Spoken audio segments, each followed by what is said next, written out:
Our next expert is David Grady from Verizon. He has spoken at our Cyber Summits many times before, and we happily welcome him back. David, the floor is yours. Hi, I'm Dave Grady from Verizon. Thanks for joining me for my talk today. I really appreciate you coming by the virtual stage. I wish I was there in person, and I'm sure you all wish you were there too. But I can tell you from the last couple of Cyber Summits that have happened online in the last few weeks, this is an excellent platform. So make the most of it, interact as much as you can. And please swing by the Verizon booth. We've got a tremendous amount of information there about Verizon's cybersecurity services, in case you didn't know that we do a lot of work in the cybersecurity space here at Verizon. So I want to start my presentation by asking you a question. Normally, if I was there in person, I'd be asking for a show of hands, but I have a question for you. What possibly is there left for you to talk about when National Cybersecurity Awareness Month rolls around in a couple of weeks in October? I mean, since mid-March, every day has been Cybersecurity Awareness Month for stressed out end users and for corporate security teams like you. If you work in security, you've probably spent the last 5 or 6 months, gently and repeatedly reminding your suddenly remote workforce about the dangers of phishing emails and the evils of public Wi-Fi. And as COVID-19 drove more and more employees to work from home, you probably also banged the drum over and over again about why employees shouldn't discuss sensitive topics on poorly secured video conferencing platforms. You probably sent out all employee emails reminding people about the risks of working in the presence of their always listening smart devices, or their smart speakers who are eavesdropping, or even their kids who might overhear confidential information. All these reminders really make it hard for us as security people who have to plan for Cybersecurity Awareness Month this coming October to think about what the heck are we going to talk about? I mean, what is left? What is new for us to come up with something fresh for that time of year again? So I have some ideas. It's a modest proposal, but I want to really encourage you to think about this. Instead of focusing your security awareness efforts yet again on those end users, why not put your energy into sort of managing up, right? Making senior leaders and these other security program influencers the primary target of your National Cybersecurity Awareness Month outreach efforts, right? When I talk about, security influencers, what I mean is these are the people who really influence the security program budgets and the priorities. These are the people who own the business processes that can bring risk to the organization. And these are the people who can play an important role, whether they know it or not, when and if your company finds itself on the wrong end of a ransomware attack, say, or a major compromise, right?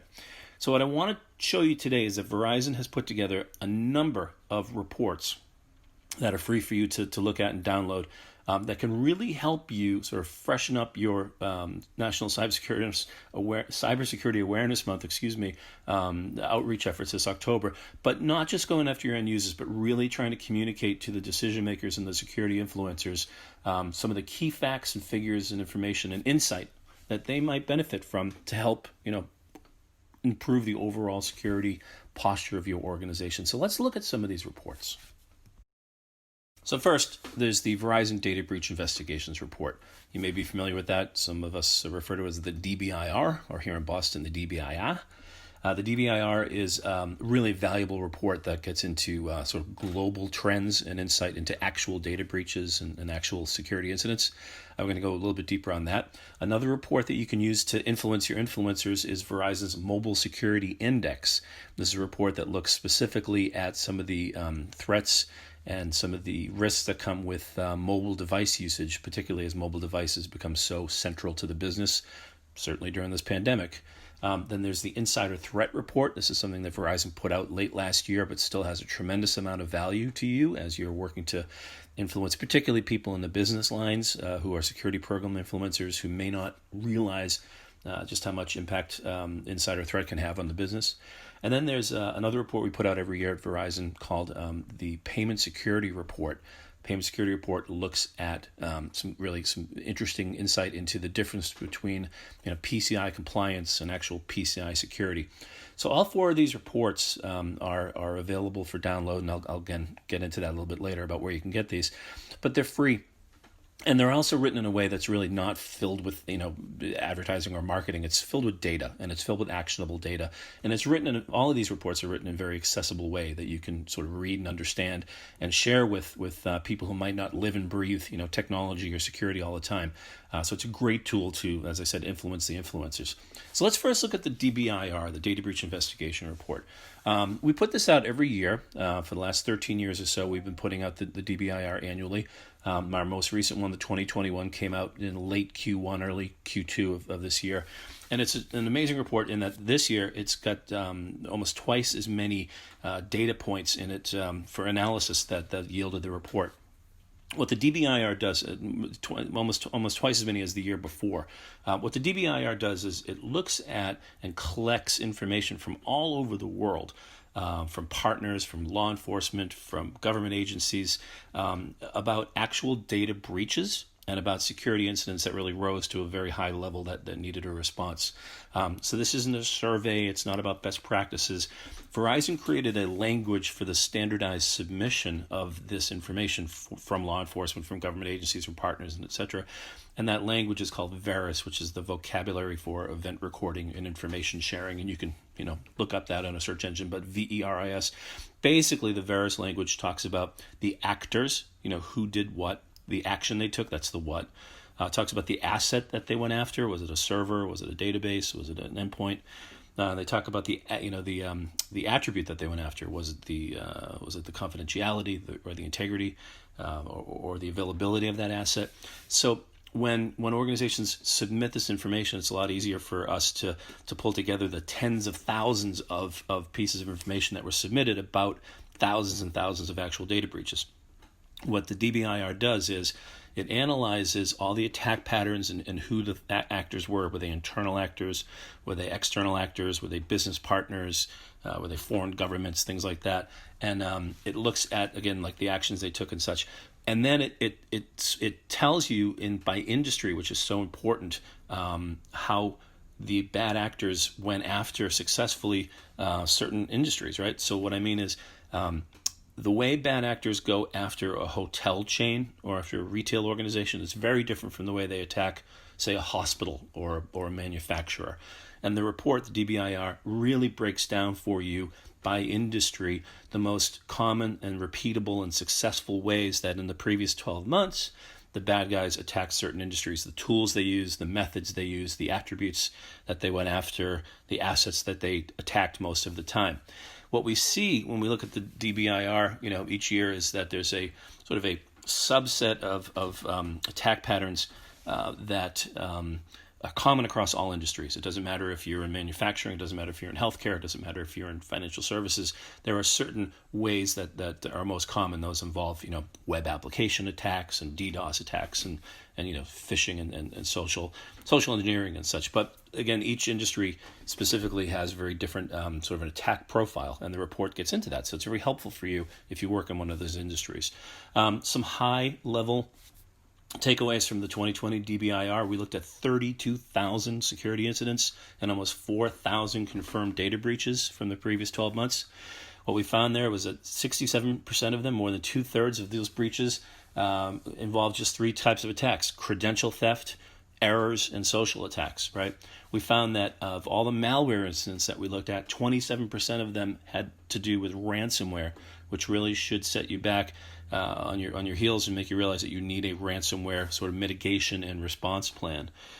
We found that 58% of 58% of all the breaches in this report had to do with personal data, and that was twice as much as the 2019 report.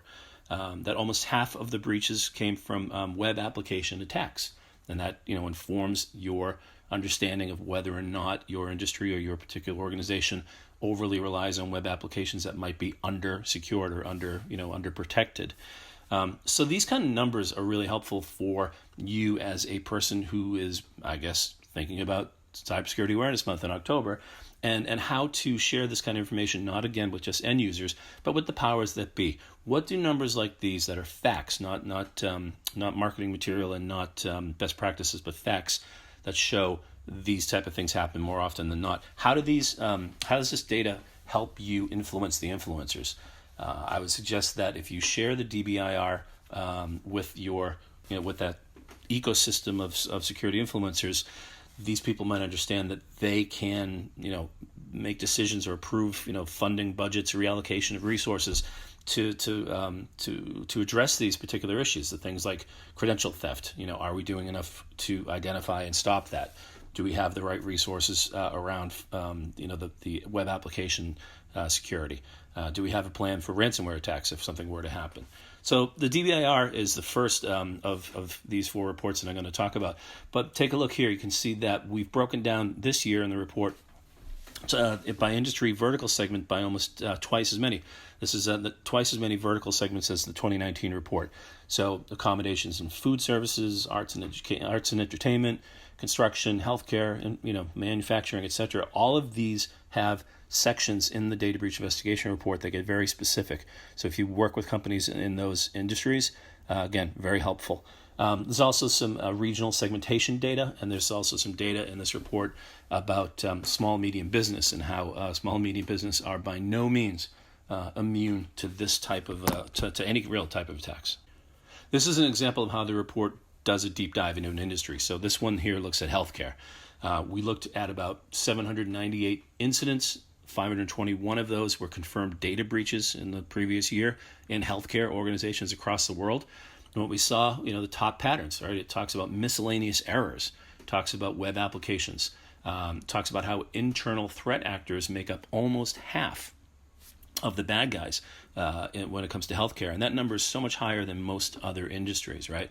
So that means that if you're in healthcare, sure, you have to have your security focus on external bad actors trying to break in, but you also have to know that you need an insider threat program, something to look at internal bad actors who are, looking to steal health information, try and monetize that for fraud, or maybe they're just breaking HIPAA laws because they're curious and they want to look at, their ex-in-laws, health records or something to see what's going on with them. People are nosy, and that leads to a lot of HIPAA violations by insiders. The DBIR talks about actor motives in each industry. So again, in healthcare here, you see it's financial is the overwhelming motivating factor for data breaches in healthcare, but a certain percentage of it is for fun. And then it talks about the kind of data that gets compromised. The DBIR, too, for you to, again, communicate with these stakeholders and influencers for your program is really helpful because it talks about the top controls, those CSC, Center for Cybersecurity controls, that can be implemented to mitigate, these particular attack risks. So it's, again, very helpful in that regard. We're really proud of the DBIR. It really is sort of the gold standard from our perspective and from the perspective of many in the media and in the community about the value of this report. If you find it online, which is easy to do, go to VerizonEnterprise.com or just use your favorite search engine to find the DBIR. You can pull it down as a PDF. You can sort of scroll through it online. You can grab a URL for a particular industry, say, and share it with a friend or a colleague or a program influencer. So it would be, a specific URL pertaining to, say, healthcare or financial services. And that's a great way to make that portable. And there's also some sort of ancillary information alongside there with the report. Particularly one is a risk assessment tool to help you understand how risky the industry is that you're currently working in based on the DBIR data. Now, another report that we put out is the Mobile Security Index, and this one is particularly valuable today in this age of COVID. Now, the Mobile Security Index was also released a little bit earlier this year, right before COVID really hit. And it was researched, in a few months before that, but it's particularly helpful now that so many people are working from home, so many people are using mobile devices to get their job done, and now that so many organizations are relying on mobile devices to keep the engines running and the business going all together. The Mobile Security Index is different from the DBIR in that it's more of a survey and less of a collection of actual information about breaches. But there's also contributions from some of the key partners that Verizon works with in mobile security, different aspects of mobile security from MDM to IoT and other elements of mobile devices. But the Mobile Security Index talked to several hundred, close to 1,000 different organizations around their perception of the importance of security when it comes to mobile devices. And what we found in this report, the big takeaway, is that a lot of organizations confess to not making mobile security a major priority. And that some organizations actually sort of look at mobile security not as central to the security program, but more as something to do with the commodity management as opposed to a data management issue.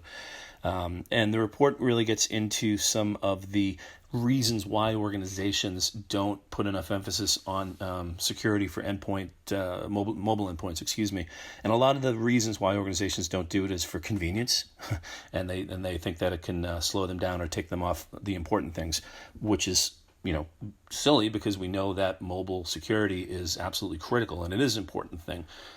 So if it's hard or it's inconvenient to do, that doesn't mean that they shouldn't be doing it. The Mobile Security Index is also really useful because it's got a lot of information in there about the different sort of dimensions of mobile security and mobile risk.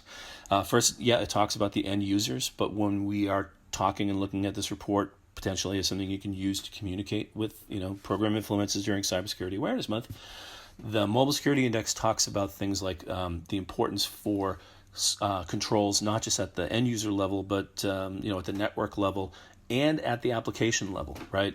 So what that means is that our business units relying on certain applications that get downloaded to phones or tablets that fuel the business, and do those applications have the right security in place? Do they have excessive permissions, right? Do they eavesdrop on conversations? Do they have access to the camera? Do they really need all that?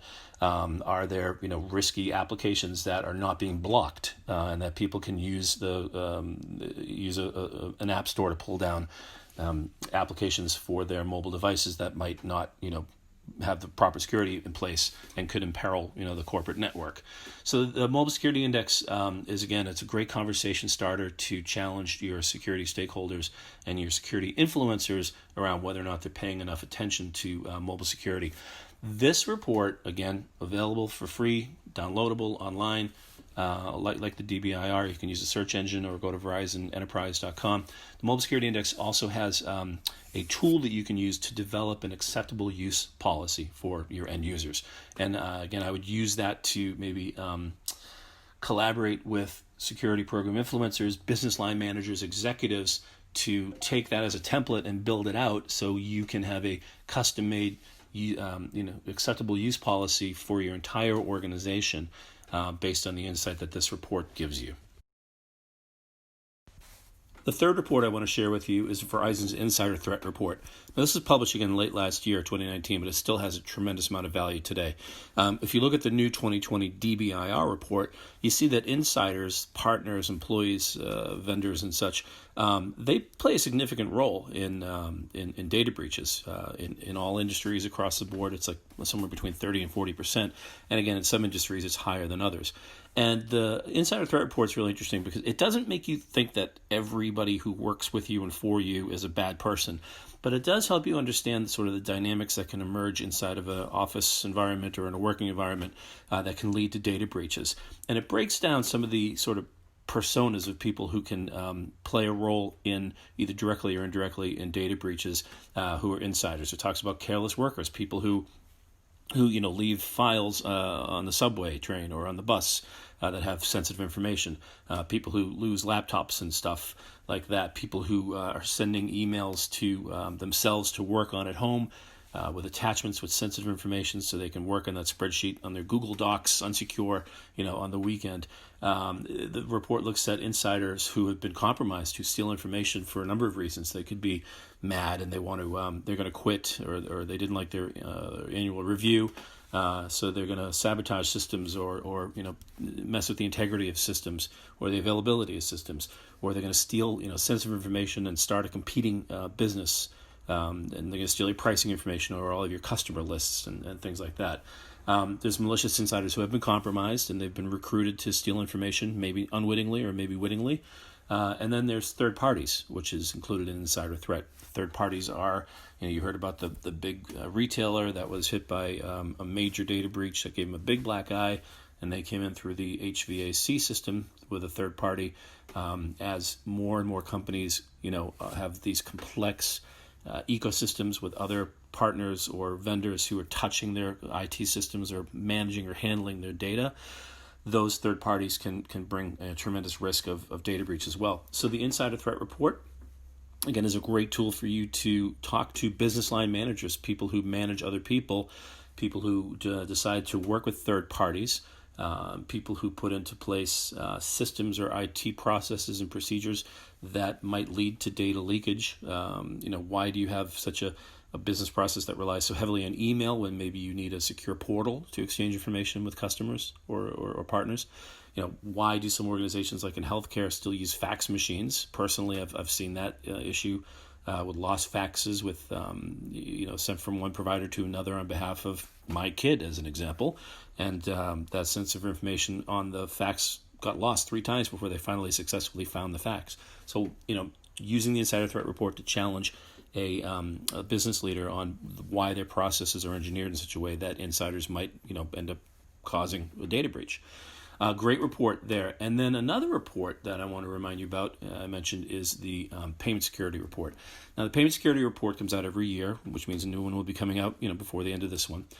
And the payment security report's really helpful for you to talk with those people who can make the following happen. The following is this. Compliance with PCI, payment card industry standards for the digital security is not a one-time thing.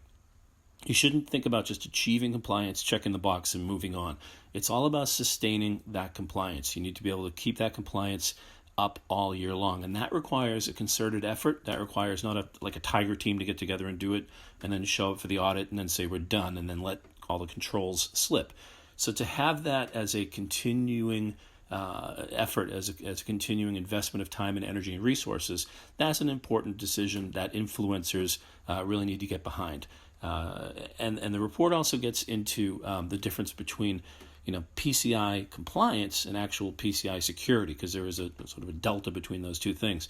So as a educational tool for Cybersecurity Awareness Month, for those influencers who, again, not those end users, but the people sort of higher up the food chain who can move the needle and help things happen, use the payment security report to help them see the benefits of investing time and energy and effort into maintaining continuous compliance and continuous security.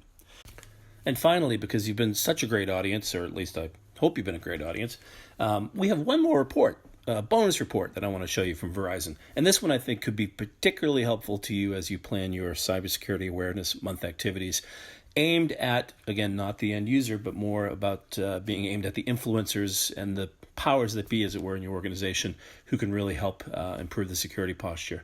And that is the Verizon Incident Preparedness and Readiness Report. This is also known as the VIPR report.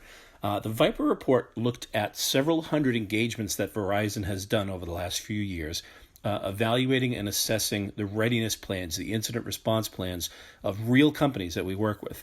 And we looked at a bunch of different elements of those plans. And one particular thing stood out is that in almost 57% of all the plans that we reviewed, stakeholders, those security influencers that I've been talking about for the last half hour, stakeholders had not been required to get together and practice the elements of the incident response plan.